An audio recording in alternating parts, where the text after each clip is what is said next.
These are the supplies you'll need. The beads that you'll use, I'm using Larimar and Hematite with some little silver plated beads between them. You'll need chain, closures, which could be lobster claw and circles like I have, or toggles or any kind of closures that you want. You'll also need some way to connect the chain to the closures. So depending on what kind of chain that you use, that will determine which kind of attachments that you have. And I'll show you the ones that I'm using when we get there. And then you'll also need jump rings to connect them as well. And the tools you'll need are wire cutters, chain nose pliers, and needle nose pliers. Those are the ones that I use, but you can use whichever sets of pliers that you have and that work best for you. Now let's get started. Now here I am pulling off the chain that I use, and I'll put the information about that in the description below. I do buy it in bulk because I make lots of necklaces. And what I do is I pull off enough to measure it for the length that I'm going to use, but I take into consideration that my findings that I'm going to attach to it that are going to be the closures, those also take up space. And the set that I use take up about an inch. So if I'm doing a 20-inch necklace, I will measure my chain for 19 inches. If my necklace is 18 inches, I'll cut my chain at 17 and so forth. Then once I've measured the right length, I'll use my wire cutters to cut off the exact length of chain. Now since I'm making multiples, I'm going to go ahead and cut all of my chain.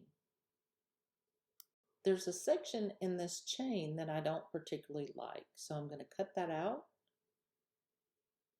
throw the piece that's damaged in the trash, and keep the extra bit for other necklaces that I make.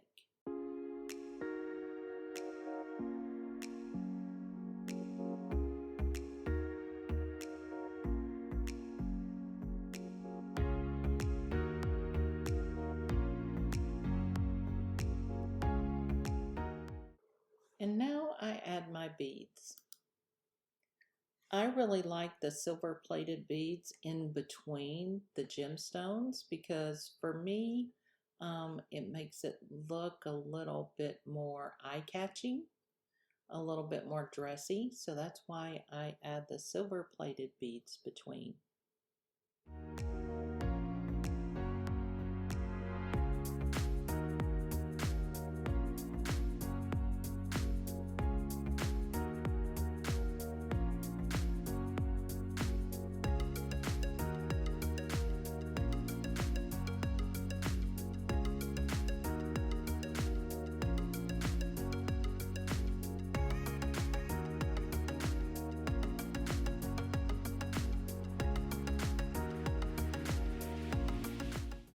That's the first one, and I go ahead and string them all at the same time.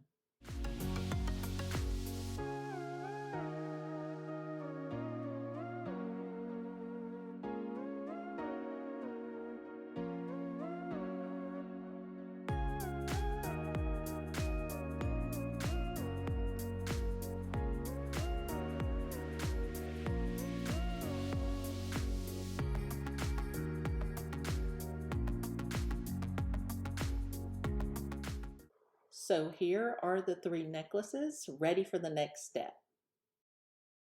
Now I pull out the folding crimp ends that I use to crimp on the ends of the chain, and I'll show you how they work.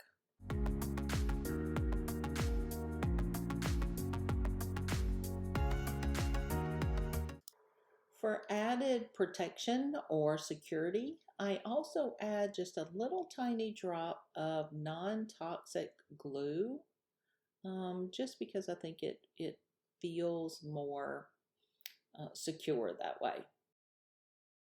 And I don't usually do the glue part on my bead mat, but for the video purposes, I did so and I made a little mess. So just ignore the glue.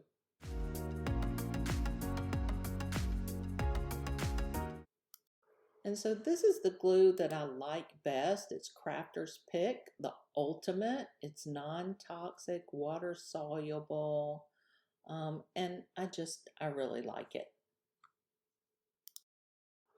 And so now we're ready to crimp.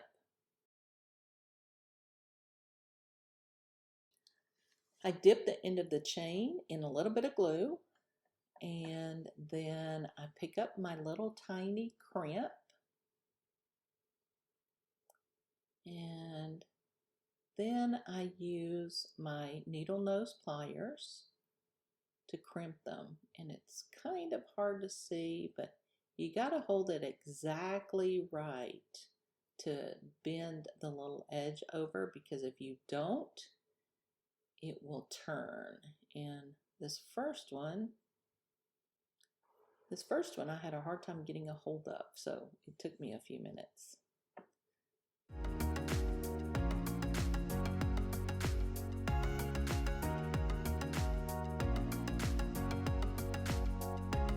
Then I clamp the other side, and then I use my pliers to really secure it on tightly. And then I do the other side.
Sometimes I have to work with one.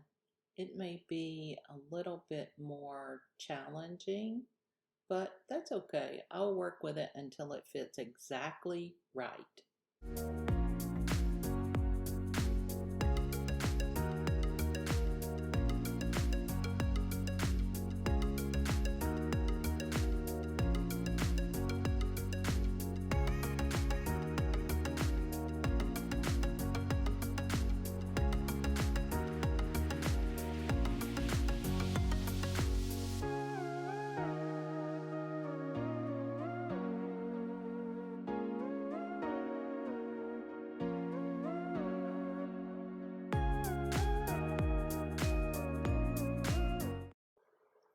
Next, I pull out the jump rings. These are also silver plated. And with the jump rings, that's where I put my hooks and my loops, which are the closures. So I have these cool little closures that I got off of Etsy, and I really love them.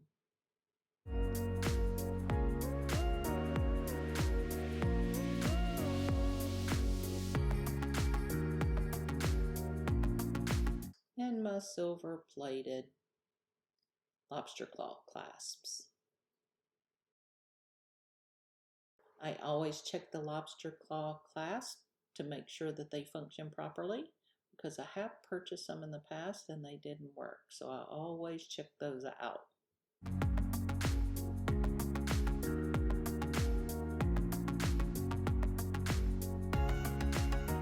And then this is the easy part.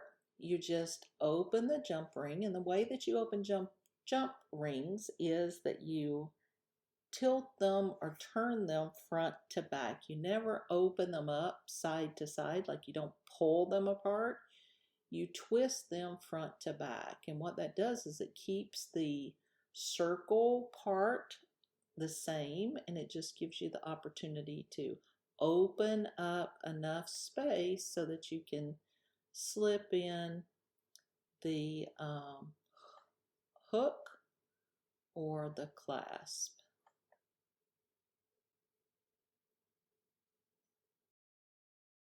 And you just do this for all the necklaces.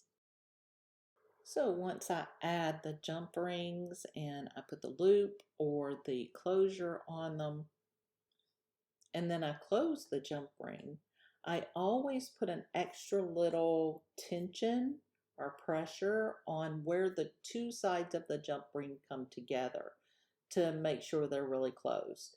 And then I rub my finger across to make sure that there's no sharp edges, that it feels smooth so that it won't catch anyone's clothes, or it won't be scratchy against the skin.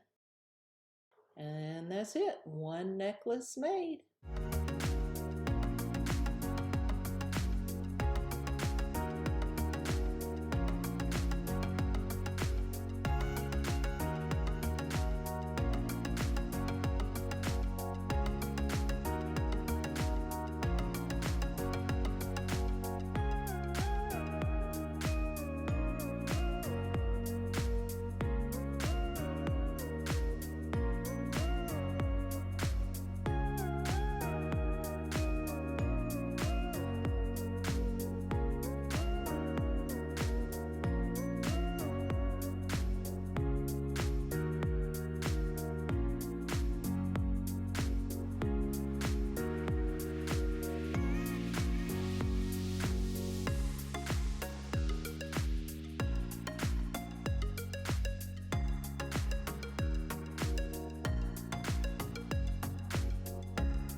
Now that I've completed the necklaces, it's time to put them on the cards.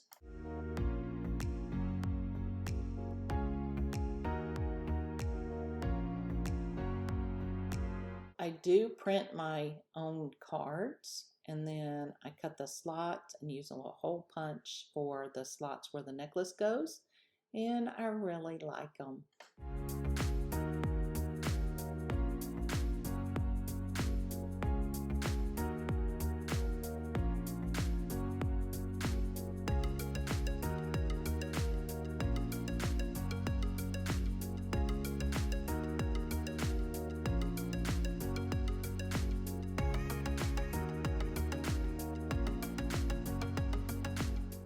Usually when I put them on the card, they make this infinity sign at the top, and sometimes one will give me a little trouble.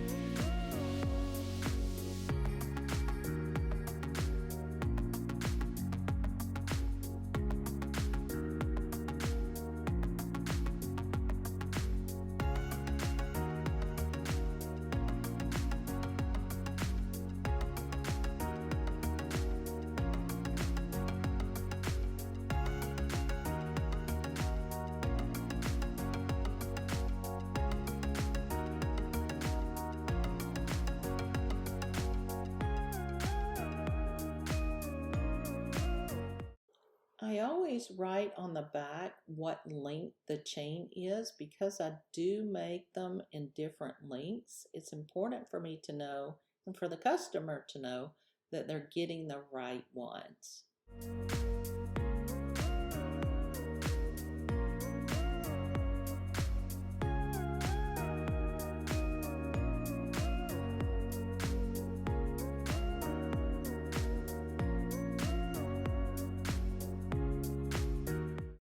I store them in these reusable cellophane bags that I hang on my jewelry rack so that I can easily find them when I'm looking for them when a client orders them.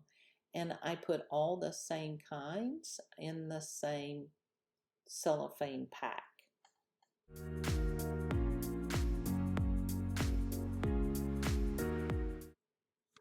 Next, they'll get uploaded to the website and I will get the product number for them, and then I'll put a sticker on the cellophane container, on the cellophane bag, that tells me what number they are so that I can find them when a customer orders them. And that's it. I hope you enjoyed this video. I apologize that it's not perfect. It's my first one. I'm sure I'll get better as we go along.